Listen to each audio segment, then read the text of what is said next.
It is Saturday. What is it? July 24, 2021. This here is a fridge magnet. It's now a gate magnet, obviously. And it's just sitting there as a decoration. Or perhaps a declaration of power. Speaking of declarations, I'm going to read you again from A Course in Miracles, just because I feel like it.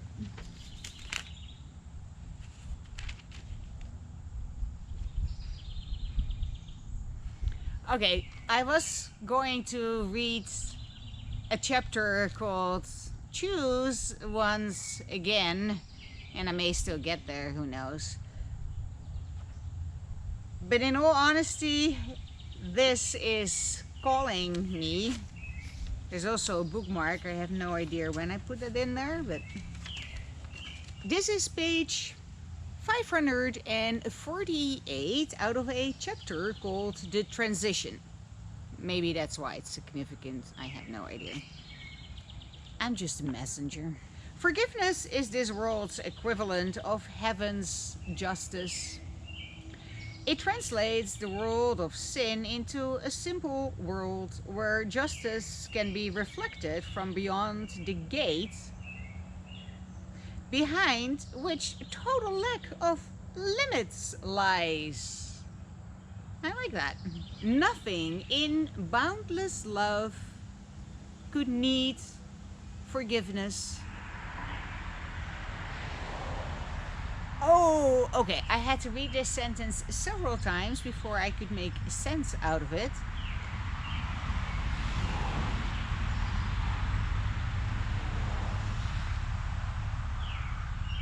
And what is charity within the world gives way to simple justice past the gate that opens into heaven.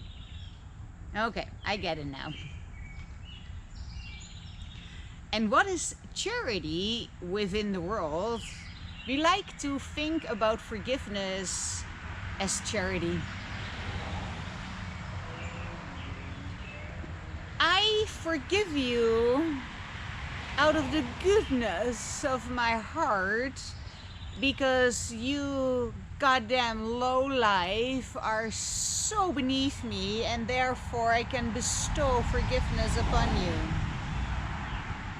An act of charity to those who really don't deserve it, but are getting it anyway to glorify my own righteousness. That's the charity in which forgiveness is dished out in the world of transactional relationships. That's not what A Course in Miracles is about. So, what is charity within the world, right? Look how righteous I am to forgive you.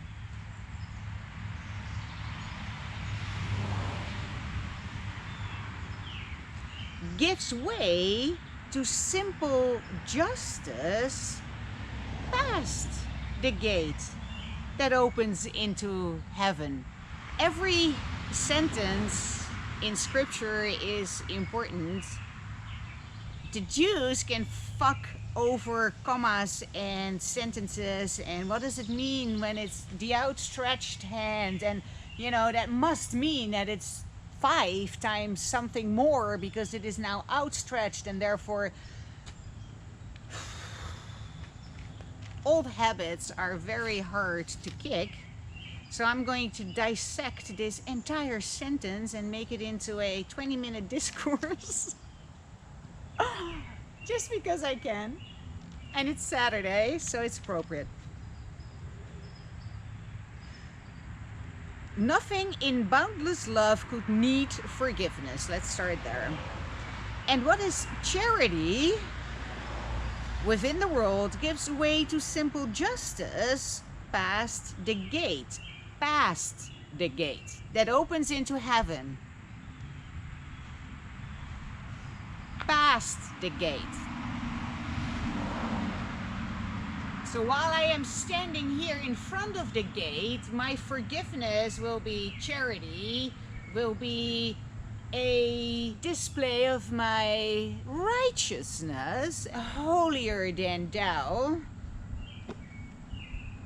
I'm just so much better than you, and therefore I will forgive you. That is the forgiveness on this side of the gate. Once we go through the gate and we have now entered heaven, or the kingdom of heaven, nothing in boundless love could need forgiveness.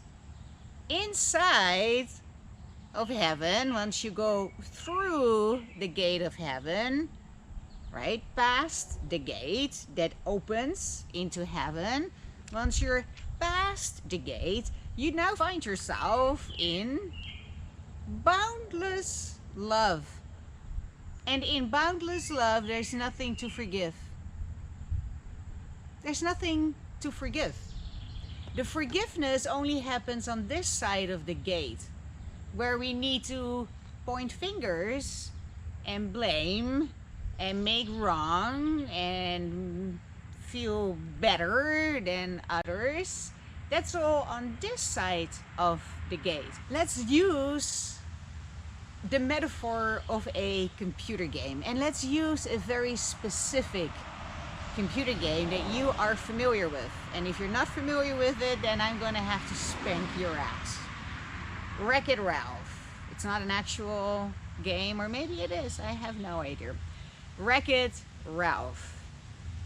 Once Wreck-It Ralph gets out of the game, like really out of the game, and becomes that who is animating the game, is playing the game, who is Wreck-It Ralph going to forgive? The drama only happens inside of the game, and once you step through the gate and you get out of the game and you place yourself again at the controls as the player of the game, who just by the sheer imagination of his mind has put himself into an avatar on a screen and is fighting and is, well, in this case, is wrecking. Once you identify with the player who may be holding a joystick while Wreck-It Ralph is wrecking a building, then Wreck-It Ralph does not need any forgiveness for wrecking those buildings, and Wreck-It Ralph doesn't need to forgive his menace. Once you withdraw your consciousness from the avatar that you temporarily have put your consciousness into for the sheer joy of playing this computer game, right? Once that consciousness is pulled out of the game and you're back into your normal being, then there is no more drama. The computer game is now frozen. Nothing is happening without the player animating the game.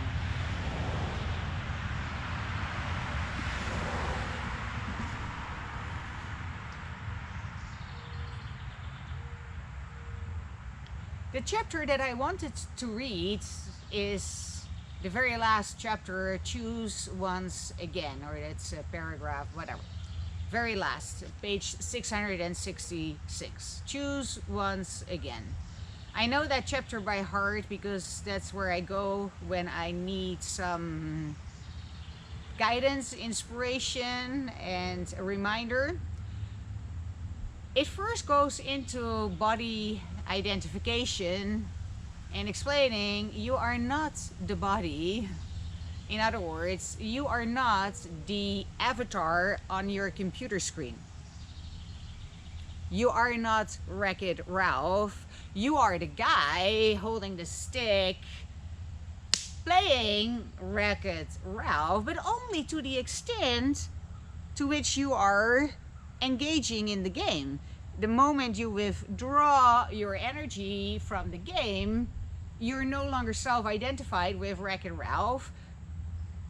The drama is whatever it is, the wreckage is whatever it is. You're now over here, moving on with the rest of your life.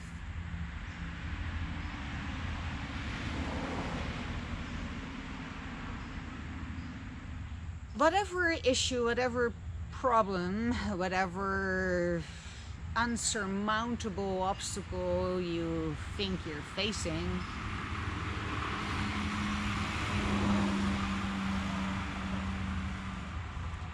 on the other side of the gate, there's not even a solution, because on the other side of the gate, the problem doesn't exist. That's why forgiveness is such a worldly affair. It's a worldly affair. Forgiveness is a worldly affair. Because inside of heaven, it's meaningless. It doesn't exist. Shabbat Shalom.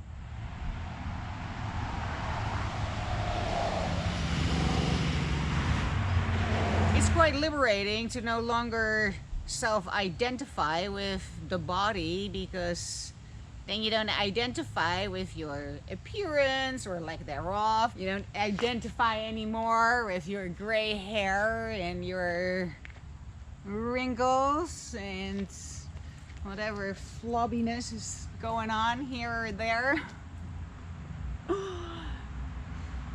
You don't identify anymore with your ailments, your age, and once you fully realize that you are not the body and therefore are not bound to your body, then a whole world of possibility opens up in which you can do stuff that you can do when you have to drag this